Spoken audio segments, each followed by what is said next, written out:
Olá, meus amigos, minhas saudações a todos que nos assistem. Este é o vídeo Extinção da Punibilidade número 5, que trata da parte 2 do tema prescrição, em que eu abordo especificamente a prescrição pela pena em abstrato. Convido a todos a clicarem na parte descritiva no vídeo, no link que conduz a nossa sinopse escrita para um melhor acompanhamento daquilo que é dito aqui. Tá bom, meus caros?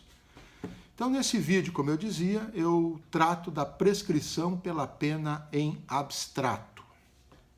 É a primeira das 4 espécies de prescrição que eu vou tratar, né?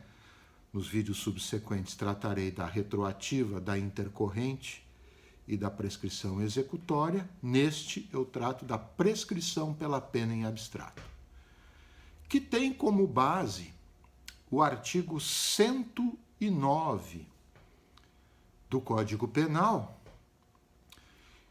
E nós entendemos pena em abstrato, para este fim, né, a pena antes que ocorra o trânsito em julgado, especialmente o trânsito em julgado para a acusação. O artigo 109, ele fala o seguinte no seu enunciado.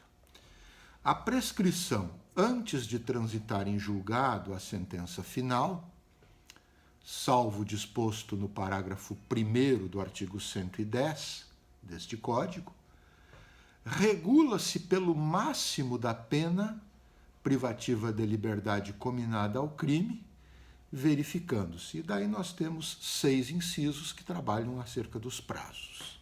Tá? O que interessa neste caput do artigo 129, quando ele reporta-se então a prescrição pela pena em abstrato, é que a base de cálculo é a pena máxima cominada. Então, como é que funciona para nós sabermos, nós conseguirmos calcular a prescrição pela pena em abstrato? Nós vamos até a cominação da pena do respectivo crime, observamos qual é a pena privativa de liberdade máxima cominada, pegamos essa pena privativa de liberdade máxima e encaixamos ela em algum dos incisos do artigo 109. E ali nós teremos, então, informado o prazo prescricional necessário para a prescrição pela pena em abstrato daquele crime. Certo? Pega-se o máximo da cominação e se observa onde que ele se encaixa, do inciso 1, 2, 3, 4, 5 ou 6 do artigo 109, e aí teremos ali, então, previsto o prazo prescricional respectivo. Então, por exemplo, no crime de furto simples, se nós formos observar o furto simples lá no artigo 155, caput do Código Penal, a gente vai verificar que a pena privativa de liberdade, ela é de 1 a 4 anos de reclusão. Então, o máximo dessa pena privativa de liberdade é o quê? 4 anos. Nós pegamos esses 4 anos do máximo e vamos até o artigo 109 para ver em qual dos incisos ele se encaixa.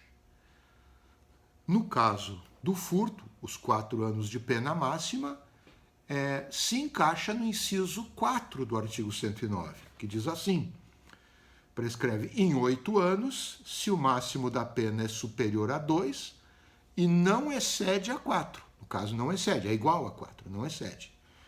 Então, pela regra do inciso 4 do artigo 109, o crime de furto simples, cuja pena máxima é de 4 anos, pela pena em abstrato, vai prescrever em 8 anos. Certo? Um outro exemplo, para continuarmos ilustrando. No crime de estupro, a pena cominada, o estupro simples, lá do artigo 213 do Código Penal, a pena cominada ela é de 6 a 10 anos de reclusão. Se nós pegarmos, então, a pena máxima de 6 a 10, qual é a pena máxima? 10 anos. e observarmos onde se encaixa lá no artigo 109, vamos observar que os 10 anos da pena máxima do estupro simples vai se encaixar no inciso 2, cuja prescrição prevista é de 16 anos. Prazo prescricional de 16 anos.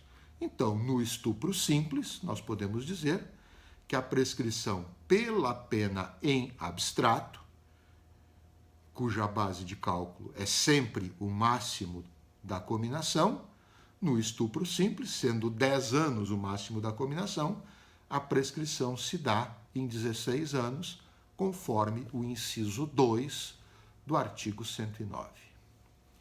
A gente só tem que prestar atenção, e eu peço que vocês, antes deste vídeo, assistam o vídeo anterior, né?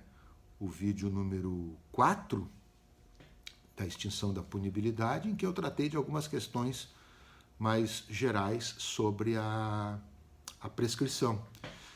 E eu falei ali, falo mais ao final, sobre a questão das causas interruptivas. Então, a gente nunca pode se esquecer que os prazos prescricionais, no momento em que ocorre uma causa interruptiva, ele começa a correr todo de novo, né? Começa do zero. Qualquer causa interruptiva daquelas do artigo 117 do Código Penal vai gerar como efeito o reinício da contagem do prazo prescricional.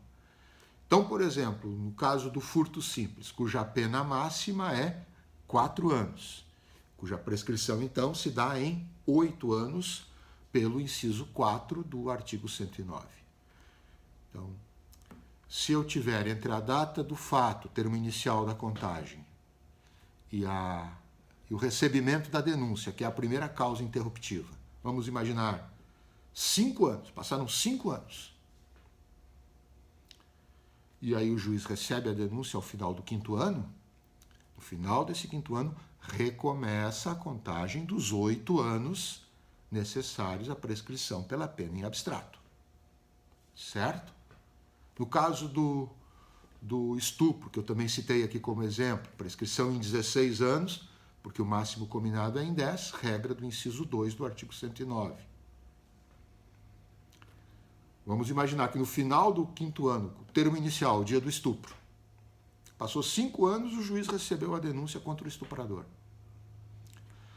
Os 16 anos começam novamente a correr do zero a partir do dia em que houve a primeira causa interruptiva, o recebimento da denúncia.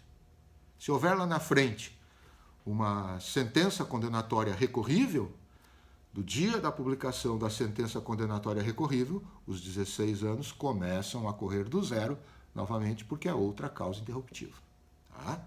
Então, cada um dos intervalos situados entre as causas interruptivas não pode ultrapassar o tempo prescricional dentro do próprio intervalo, não pode ultrapassar o tempo prescricional necessário, porque se ultrapassar o tempo prescricional, terá prescrito pela pena em abstrato, certo?